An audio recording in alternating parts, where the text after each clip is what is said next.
You know what the best moat in business is? See, these days, anyone can copy your features, your products, your services, your marketing, but there's one thing that is really hard to copy, and that's your brand. Hey everyone, I'm Neil Patel, and today I'm gonna break down a detailed newbie's guide to building your brand in 2020.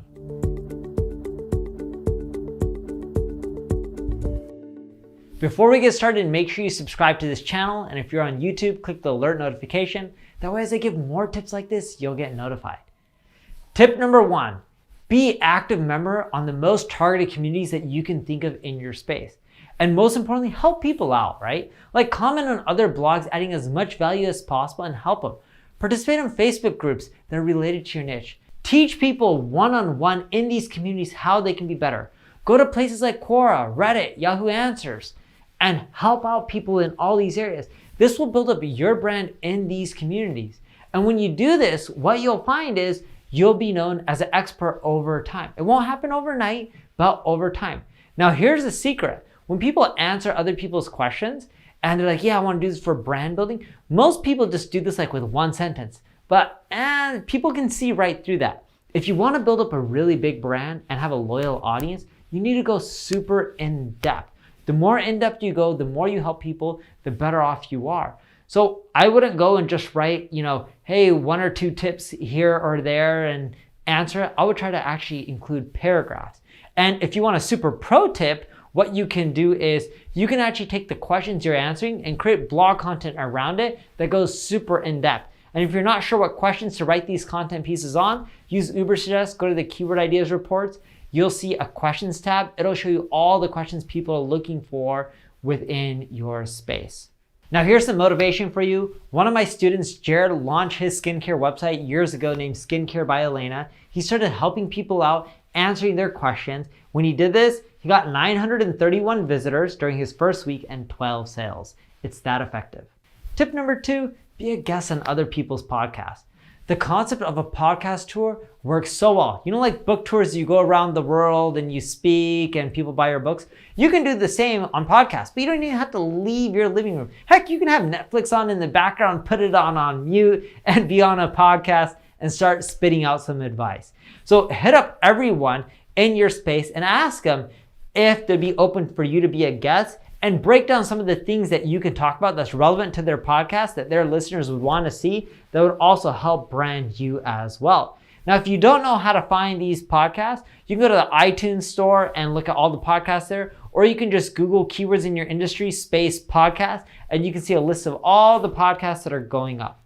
So a good example of this is if I'm a coach, I would be searching for like Tony Robbins podcast interview, and that'll show me not just Tony Robbins podcast, but all the other podcasts that had Tony Robbins on there for an interview. And I could also hit up all those people and ask them if they want me to be on their podcast. Because they had Tony Robbins who was on there, who's a coach.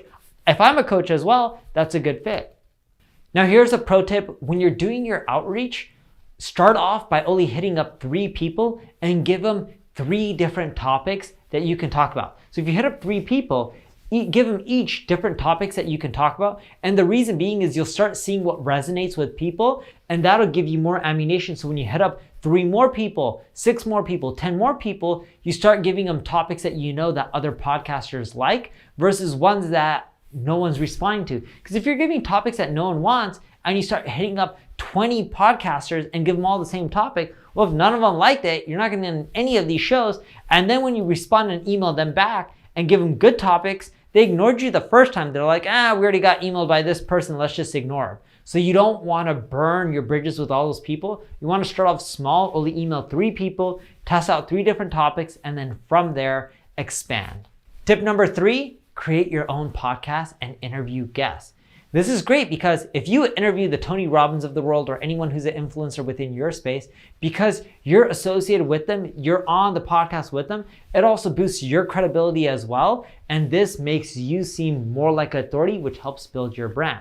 Now, the key with this, because I've been on a lot of podcasts and people interview me, if you don't ask them good questions, the podcast won't do well and it won't help you out.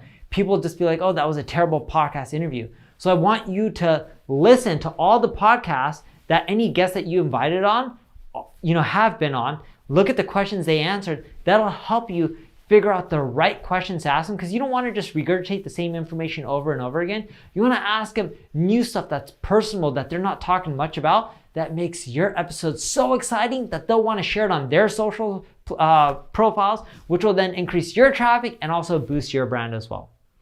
Tip number 4, co-publish content. I've done this with many times on several of my websites. Like I had the advanced guide to SEO that I did with my cousin Sujin Patel. I've done an advanced guide or a guide on personal branding that I did with Aaron Aegis. I've done so many guides with other people. This has helped build up their authority and mine. It's reduced my workload. And this is great because then I can create more detailed guides without putting in as much time, which then gives people the type of content that they want, and it gives me really good authority. So go find other people who have a brand, who have an audience, co-write content together. And what you guys should both do is when you publish it, you both promote it to your audiences, your email list, your social profiles. This works super well. I found that blog post works well for this. Videos work really well from a format typing. So doing those two work well. Podcasts work well for this as well. For example, I do a podcast with my co-host, Eric Sue. Him and I do one together, which allow us to both build up our brands together. And I've also done this with webinars, where I'll do webinars with other experts from companies like the Optimizes of the world or the WordStreams of the world, and it's helped build up Larry Kim's brand as well as my brand as well. Tip number 5, be very active on Pinterest. I get roughly 413,000 monthly visitors from Pinterest each and every single month on one of my websites. Now, of course, not on neilpatel.com, but I have another website out there that does extremely well. Now, it's not me who's the brand, it's someone else, and it's in the health space, and they do extremely well putting stuff on Pinterest. So Pinterest is a great place to not only get traffic, but you also find that it can drive sales as really well. And the cool thing about Pinterest is once you've built up that momentum and you're getting the traffic, you don't have to do a lot of work to maintain it. So I found that the first 3 months are the toughest, in which you have to participate, create a bunch of graphics, and you can use Canva for this to make really nice designs. And then you just use existing templates and color schemes. And you can create content that are engaging, interactive, kind of like mini infographics. I'm also part of public boards, and that helps as well. When you contribute to these public boards, engage with the community, it helps you get more traffic as well, because more groups you're active on, you'll find that they'll engage and come back to your website as well. Tip number 6, bring people back to your website as much as possible. I'm a big believer in the rule of 7. When someone sees your brand 7 times, they're much more likely to engage and remember you, which builds a brand. So I do this through 3 main ways. First, push notifications. I use a free tool called Subscribers. People subscribe through push notifications when they come to my website. When I release new content, new features, I send a push back out through subscribers.com to get them back to my website. A general push can get me around 6,000 to 7,000 visitors. It's that effective. I also do email blasts. So I use HelloBar to collect emails. And then through ConvertKit, I send out email blasts. You can also use MailChimp. That's a free solution. HelloBar is also free. I collect emails through pop-ups, exit pop-ups, quizzes, all through HelloBar, even sliders. And then I send out email blasts for new blog posts, new features, new products, new services. The third way, chat bots. So you can use MobileMonkey or ManyChat. I chat with people, engage with them, get them to come back. I prefer the ManyChats and the MobileMonkeys of the world, because then I can use Facebook Messenger to get people back to my website. And tip number 7, launch your own tool. I did this with Ubersuggest. If you haven't seen it, check it out. It's helped build my personal brand. I got so many more brand queries after I launched Ubersuggest. You don't have to build your own tool like me. I took a Ahrefs SEMrush Moz, gave a version away for free. That's what I called Ubersuggest. But what you can do is just go to sites like codecanyon.net and find free tools that cost like, technically they're not free, but tools that cost like 10 to 20 or 30 or $40. Put them on your website and then release them. They have tools on everything from like the car industry to the mortgage industry to the health industry. Literally, they even have SEO tools that you can buy for like $40, put them on your site and give them away for free, which will help build your brand. So if you need help creating that personal brand, which is going to be the best moat in the future, check out my ad agency, Neil Patel Digital. Or if you just have any questions or comments or concerns, leave a comment below and I'll answer and help you out. Thank you for watching. Make sure you subscribe, share this video. Have a wonderful day.